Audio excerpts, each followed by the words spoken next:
Hey everyone, we recently had a tear gas job and there was a few canisters that we found on the job that did not actually open up. So I thought, you know what, this is a great opportunity to take these back to our shop and show people what a tear gas canister looks like. These particular ones are a CS gas and we had 4 that did not open, and then we grabbed a bunch that were open. So let me flip this around and show you. Okay, so here's the canisters. These 3 here did not open. These ones obviously did. So what a lot of people don't understand is tear gas is not actually a gas. It's actually a powder. And there's the chamber there where the tear gas sits. You could see it's almost looks like drywall dust. And when it hits an object in the home or the building, wherever they're firing it into it, this breaks open and it disperses. So this is that chamber here. This little top, this little dome shaped top will actually break off and the gas will go everywhere. And it's, like I said, it's like a sheetrock powder or baby powder. And so when it goes into the home, it goes everywhere and is why it's difficult to clean. It gets into every little nook and cranny, behind base trim, casing, carpets, into your ductwork. It literally goes everywhere. And I actually broke one of these open, and I'll go outside here and show you what that looks like.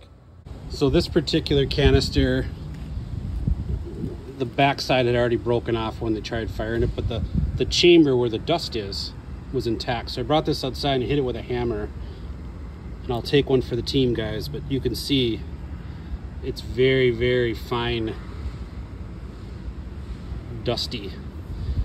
And let me tell you, just from me hitting this with a hammer, it got in the air just enough that I was actually coughing and hacking for about 5 minutes before I could record this video. So it doesn't take much for this stuff to get in the air and disperse. So that's why it takes some serious cleaning and a professional company to come and do so in order to remediate the house or the commercial property.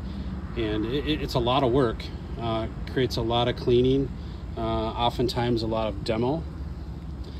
So it's definitely something that you should and you really need to have a professional company come and handle. So as far as what to do if you have a tear gas incident, first things first, get out of the house, get in fresh air, start breathing that air. It'll really help clear things out for you. Try not to go back in the house if you don't have to. You're not going to make it much in the home with higher levels of tear gas. But really the safest thing for you to do, leave the home, lock it up. If you can, if you're in an area that you can leave all the windows open, that's great.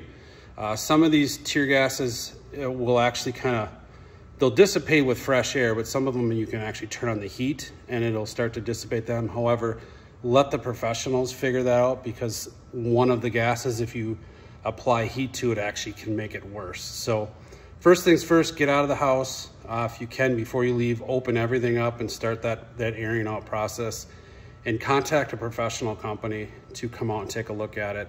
Depending on the circumstance, this may be covered by your homeowner's insurance.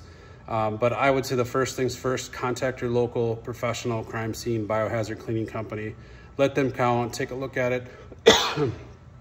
Sorry, see, it's still affecting me just a little bit. Like I said, I took one for the team, guys. And get the process going with a local company. Thanks for watching.